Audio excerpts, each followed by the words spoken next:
What's poppin', ladies and gents? Guns blazing, back at it again. This time I got that level 40 my farm deck. I know it's a bit late, but trust me, this deck is very consistent. So if you're using something else and you have Elements Unite on Paradox Bros, go ahead and use it. This time we're gonna start off with the replay first, then we're gonna go into deck build review, and then also after that we're gonna be talking about different decks that you can use if you don't have Paradox Bros and Elements Unite. So if you don't have Paradox Bros, you might want to skip to that part. Anyways, I pulled this deck from Reddit, so I'll leave the link in the description. But as always, I made a few changes depending on what I thought wasn't necessary. So on the deck list on the right, you'll see that there's no Kaiba Man, but in the replay you'll see that I am using Kaiba Man. I decided that Kaiba Man was not necessary in this deck. Anyways, the whole point of this deck is to stall with these guys until you get a Blue Eyes out. But before you summon your Blue Eyes, you gotta make sure that you have the counter traps to back it up. Because Mai has a lot of cards that return cards to your hand or your deck. If you don't know what this new card does, it's Legacy of Yatagarasu. It's a new SR reward. I picked one up because it's a glossy trap, which means 100 extra points for you. And you draw a card for it.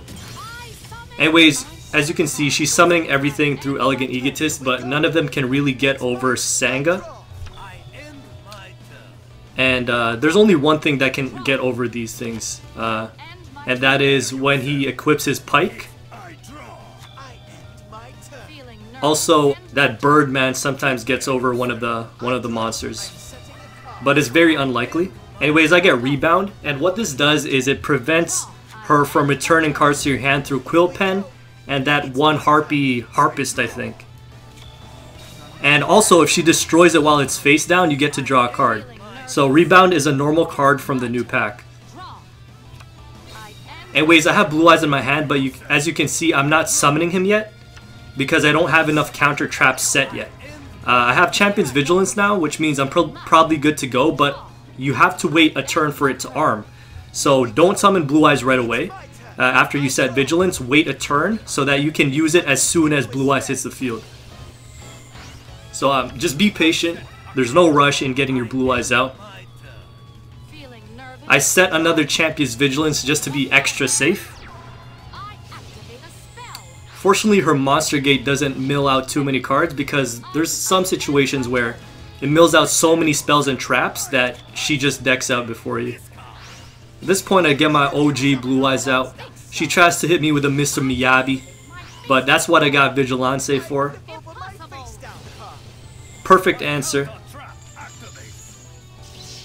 You can't use Rebound on Miyabi, but you can use Ultimate Prov, and you can use Champion's Vigilance. So you make sure you have those set for Miyabi. Apart from that, I'm just trying to draw as many cards as I can so that she does not deck out before I do. So this is the one that returns a monster to your hand when it's normal summoned.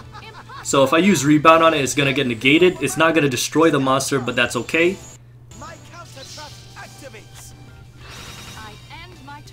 Sorry for the lag right there.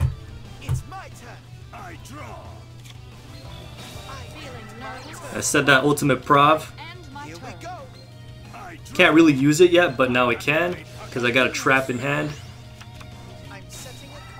Well, there's no more traps that she can really use, so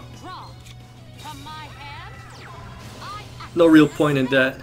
Maybe for a Quill Pen, but that I don't mind either because I got Vigilance.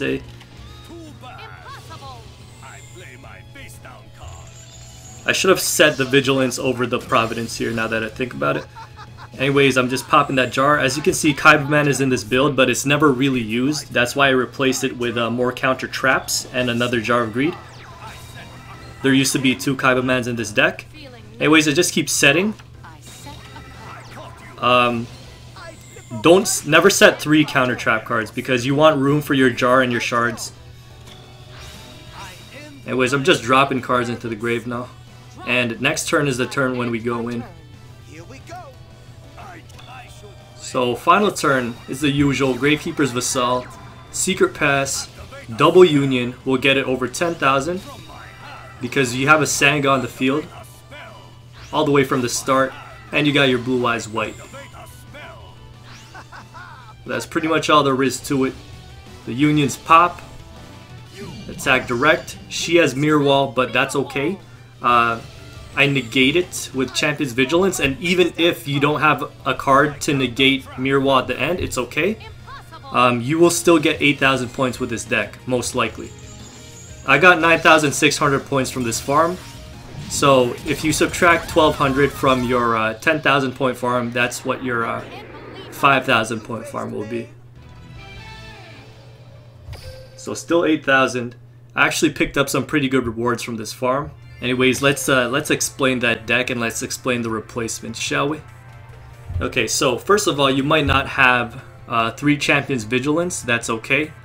What you can replace this with is you have a few options. You could have more Ultimate Providence. You could have more Rebound. Or you could have something like Trap Jammer. Or 7 Tools of the Bandit. If you have 7 Tools of the Bandit, I'd pick that over over Trap Jammer, because Trap Jammer can only activate in the battle phase. Legacy of Yada is just an extra draw card. You can replace it with pretty much anything. You could go with more safety options. Another good way to replace Legacy of Yada as well as Shard of Grease if you don't have it is to use Goblin Housekeeping, which is also a card that lets you draw more cards. So it's a really fast deck at this point. If you don't have Union attacks, what you can do is Gift of the Martyr. But when you're using double Gift of the Martyr, it always comes with Piranha Army. So keep that in mind at all times. 2 Unions and Vassal are interchangeable with Piranha Army and Gift of the Martyr, and vice versa. And this is pretty much the budget version of this deck. Anyways, that's the deck that I've had the most success with. Other decks I've used are Labyrinth Wall. I don't think it's as consistent, but again, we'll run triple Rebound because Rebound is a really good card against my level 40.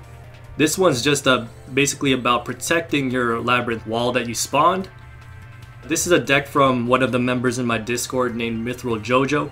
And one thing to note here is that if your Labyrinth Wall is in a D gate, you have to protect it from returning to your hand through the use of Rebound, because if D gate is returned to your hand, it's not going to spawn the Labyrinth Wall again. And that's very key. You can't use Piranha instead of Vassal in this scenario because Gift of the Martyr is only for original attack and your Labyrinth Wall has 0 attack. Okay, so those are the Paradox Bros decks. There's also, of course, the Holy Guard variant. And of course, you're just using Unhappy Girls to lock down the opponent's field. If you have 2, then make sure you get both of them out so that if she returns one, you still have the other one as a backup. Again, we're running the Rebounds. We got Trap Jammers in here. I suggest running 7 Tools if you have it. I don't know why I don't have it in this deck, but yeah, 7 Tools is better than Trap Jammer because it can pop in other phases rather than just the battle phase. Alright, so the last deck I would like to recommend to you guys is this Red Eyes Farming deck by Miguel Joker. He also has a YouTube channel as well as a video on this deck explaining how to use it, as well as gameplay on it if you're unsure on how to use it. This deck is not for everybody because, of course, not everyone picked up all the insights and spirits they needed because, you know, the farming screwed you over. But if you do have it, I do suggest it because it's a very solid deck. You got Cards of the Redstone and Red Eyes Insight to make sure that Mai doesn't deck out before you do. And you got the Champion's Vigilantes to negate whatever you want. And also, if she deals with one of your Red Eyes, you can easily get another one out through Red Eyes Spirit and Red Eyes Wyvern. Alright, boys and girls, hopefully at least one of those decks has helped you out. As for her drops, I'd say that they're pretty bad / mediocre in general. The new is straight garbage, and the only card that I really have my eyes on is that new Ice Barrier card that she drops, because Ice Barrier is an archetype that has a lot of potential. I did play it, and I have a video on it if you want to see what it can do. I do think that Ice Barrier has a chance to become a part of the meta. Alright, so that's it from me. Just wanted to show the farm deck and give a little quick opinion on her drops. I'll see you guys in the next video, so take care, and this is Guns Blazing, signing out.